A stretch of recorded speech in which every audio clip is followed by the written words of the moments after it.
News channel री तरफ सु 12 के रतन कार्यक्रम रो आयोजन कर्यो गयो। इन मौके अठे पधार्या सगला पावना ने फलदार पौधा देवारे साथ ही 12 रे लसन री ब्रांडिंग ने लेर घणी मोटी बात कही गई। कई खास रहियो इन कार्यक्रम मायने आओ आपा जोवा इन विगत रे माय 12 जिलेरी प्रतिभावां और अठेरी खासियत ने सरावन सारू फर्स्ट इंडिया चैनल री तरफ सु 12 के रतन कार्यक्रम रो बड़ो आयोजन कर्यो गयो। इन कार्यक्रम री शुरुआत एक अनूठी मिसाल रे साथे भी जठे अठे आया सागला मेहमानों ने स्वागत रे तौर माते फलदार पौधा बांट्या गया, जिनसे पर्यावरण संरक्षण रो मोटो संदेश गयो। कार्यक्रम मायने चैनल रा सीईओ एवं मैनेजिंग एडिटर पवन अरोड़ा एक घनी मोटोड़ी बात उठाई। वे कहियो कि 12 मायने संसार री सबसे ज्यादा लसन री फसल वेवे है। वन अठेरे लसन री ब्रांडिंग उसी नीवी जैसी दूसरी सब्जी और फलारी वेवे है। जस्या के अमरूद सवाई माधोपुर रा किन्नू गंगानगर रो अरोड़ा कहियो कि लसन ने बड़ो बाजार और सही ओलखान दिवावन सारू ब्रांडिंग करनो घणो जरूरी है, जिनसु अठेरा किसाना ने मोटो फायदो मिल सके। सागे ही अटे सैलानियों रे देखवा खातर शेरगढ़ रे सागे ही और मोकली ठोड़े सागे ही अब कोटा सु 4 लेन रो रोड भी बन गयो है, तो वह देहन भी दूर होगी। साथ ही कोटा में हवाई अड्डो भी बन रही है, तो देश दिशावर सु आबा जाबा सारू सैलानिया सोराई हो जावेला। अठे 12 ने जिले बनवा सु अभार तक जतरा भी लोगा ने जतन करया है, वह सगला ने सम्मान दियो गयो है। इन गरिमामय कार्यक्रम मायने 12 री राजनीति और प्रशासन रे सागे ही व्यापार और साहित्य जगत री बड़ी हस्तियां शामिल हुई, जिनमें 12 अटरू विधायक राधेश्याम बैरवा, किशनगंज विधायक डॉक्टर ललित मीना, बीजेपी जिलाध्यक्ष नरेश सिरकवा।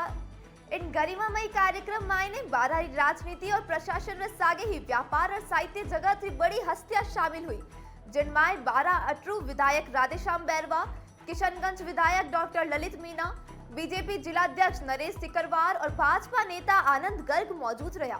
साथ ही कोटा संभागीय आयुक्त अनिल कुमार अग्रवाल, 12 जिला कलेक्टर बाल मुकुंद असावा और जिला एसपी अभिषेक कुमार भी कार्यक्रम री शोभा बधाई। इनरे साथे होटल एसोसिएशन रा अध्यक्ष हुसैन खान रे सागे रिसोर्ट रा मालिक हरिओम भी अठे मौजूद रहा। तो सागे ही अटे फर्स्ट इंडिया रा न्यूज एडिटर जिनेंद्र सिंह शेखावत और मार्केटिंग प्रमुख विशाल माथुर भी मौजूद रहा। वटे फूटरो मन संचालन न्यूज चैनल री खास जानेती एंकर श्वेता मिश्रा वस्ती कर्यो। खास बात री के 12 के रतन मनसु उठिया लसन री ब्रांडिंग री बात अब 12 रे व्यापार और किसाना री माली हालत ने सुधारन सारू एक नई कवायद शुरू करेगी। अठे आया सगला बड़ा लोगा भी इन बात माते सहमति जताई कि 12 रे विकास सारू अठेरी स्थानीय फसला और पर्यटन री ठोड़ जस्या के बंद देवरा रा मंदिर शेरगढ़ जैसी ठोड़ ने वैश्विक स्तर माते ओलखान दिवावनो घणो जरूरी है। जहाँ तक 12 की बात है तो 12 अब जो अपनी पुरानी ट्रेडिशनल छवि है उसको तोड़ रहा है। अब 12 वैसा 12 नहीं रहा। अब जो यहाँ की कनेक्टिविटी है, ख़ास तौर पे कोटा से जो यहाँ अब आप इतने कम समय में और इतने बढ़िया 4 लेनिंग से पहुँचते हैं, वो एक अपने आप में इस इलाके का टर्निंग पॉइंट है, एक इलाके को बदलने वाली बात है। और कुछ ही समय में कोटा में एयरपोर्ट आ जाएगा। उस एयरपोर्ट के आने के बाद तो यहाँ का भी हालात सुधरेंगे। ये अलग बात है कि अभी भी 12 को प्रचार प्रसार बहुत चाहिए। इसी उद्देश्य से हमने इस साल का, इस वित्तीय वर्ष का पहला जिला अपना 12 चुना है। पिछले साल में हम 22 जिलों में गए, फर्स्ट इंडिया की पूरी टीम 22 जिलों में गई। वहाँ की जो भी अच्छाइयाँ थी, वहाँ के जो इस तरह के माटी के लाल थे, हीरे थे, जिन्होंने इस तरह के अच्छे प्रेरणादायी काम किए, उनको सामने लाए सबके और इस तरह के काम किए। तो पहली बार हमने कहा 12 जाना चाहिए। 12 में पोटेंशियल है, लेकिन 12 को अभी लोगों तक पहुंचना है। 12 को प्रचार प्रसार की भी ज़रूरत है। आप पर्यटन के क्षेत्र में इतना ज़बरदस्त पोटेंशियल है यहाँ पे। शेरगढ़ किला जो आपका है वो पहला जल दुर्ग है।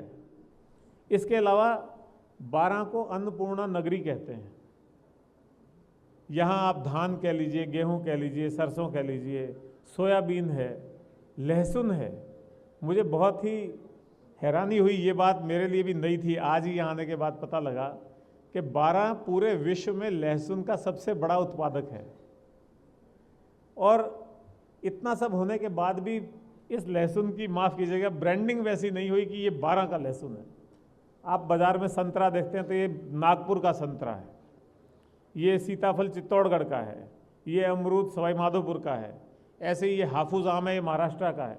इसी ढंग से 12 के लहसुन की ब्रांडिंग हो सकती है। और निश्चित तौर पे वो किसानों के हित की बात है। आप 12 की ब्रांडिंग करके उनको ज़्यादा मूल्य भी उसका मिल सकता है और लोगों में एक आकर्षण भी उसका हो सकता है।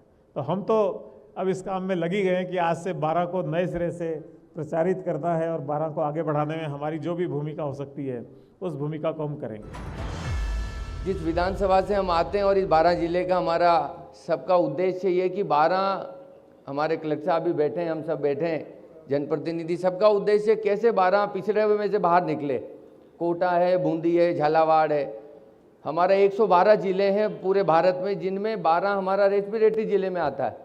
हम अभी भी वेंटिलेटर पे ही हैं, तो कैसे वेंटिलेटर से हम मेन थीम पे, रोड पे आए, उसमें हम सबको मिलके कंधे से कंधा मिलाकर काम करना पड़ेगा। और उसके लिए मेरे किशनगंज शाहबाद में तो हमारे कुपोषण की समस्या बहुत तगड़ी रहती है। जो अभी बरसात का सीज़न होता है उस समय बहुत तकलीफें आती है।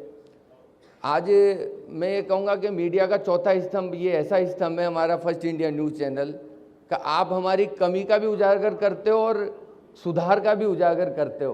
तो आप हमारी कमी भी बताते हो और कमी के साथ साथ कैसे सुधार किया जाए, क्योंकि सुधार होगा जब भी आगे आम जन को हम अच्छी परफॉर्मेंस दे पाएंगे।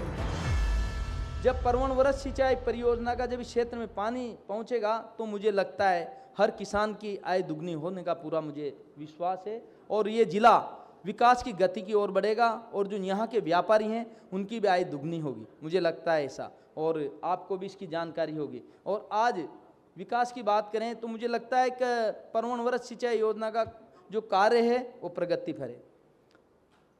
वैसे और जिलों की अपेक्षा हमारा जो क्षेत्र है वो कृषि प्रधान क्षेत्र है और हमारे ज़िले से जो बारां की जो मंडी है उसमें सबसे ज़्यादा जिन्स आती है तो गेहूँ आता है, चना आता है, धान आती है। आज की तारीख में ठीक है कुछ क्षेत्रों में पिछड़ा हुआ है, लेकिन मुझे लगता है कि आने वाले समय में हमारा बारां जिला विकास की ओर बढ़ेगा अगर हम सबकी पॉजिटिव सोच रही। तो अगर हम पॉजिटिव एनर्जी से अगर विचार करते हैं, पॉजिटिव एनर्जी से अगर हम सोचते हैं तो आगे बढ़ने से कोई नहीं रोक सकता और आने वाले समय में हमारा जिला नंबर 1 पे आएगा, मुझे ऐसा विश्वास है। और ख़ास तौर से ये कि बारां जैसे ज़िले को आपने चुना जिसकी पहचान वास्तव में बहुत सीमित है और जैसा आपने उद्बोधन दिया है सर ने और जैसे आपकी व्यक्तित्व कार्यशैली है, हम इसी से देखें कि जो भुक्के की परंपरा, ये वास्तव में मन में भी बार बार सोचा करता था, मैंने ये भुक्के क्यों देते हैं, क्यों पैसा इसमें वेस्टेज करते हैं, ये 2 घंटे बाद बिल्कुल।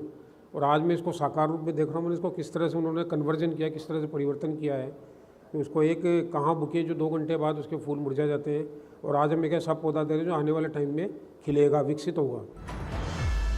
सर्वप्रथम मैं आप सभी का स्वागत करता हूं ज़िले के अंदर, स्पेशली अरोड़ा साहब आपका, चूँकि जब मैं आरएस कैडर में आया था तब आप हमारे प्रेरणादायी स्रोत हुआ करते थे और उसी के बाद में आपने आरएस कैडर को भी एक नई ऊंचाइयों पर पहुँचाया था।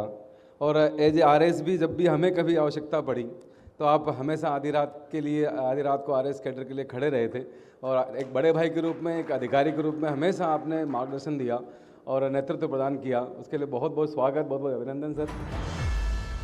सबसे पहले तो फर्स्ट इंडिया का मैं बहुत बहुत धन्यवाद ज्ञापित करना चाहूँगा कि इन्होंने एक ऐसा कार्यक्रम का आयोजन दिया है जिसमें बारां को भी हाईलाइट होने का मौका मिल रहा है और हमारे सारे जो पुलिसकर्मी हैं जिन्होंने पिछले साल भर में बहुत अच्छा अपनी एक ड्यूटी निभाई है,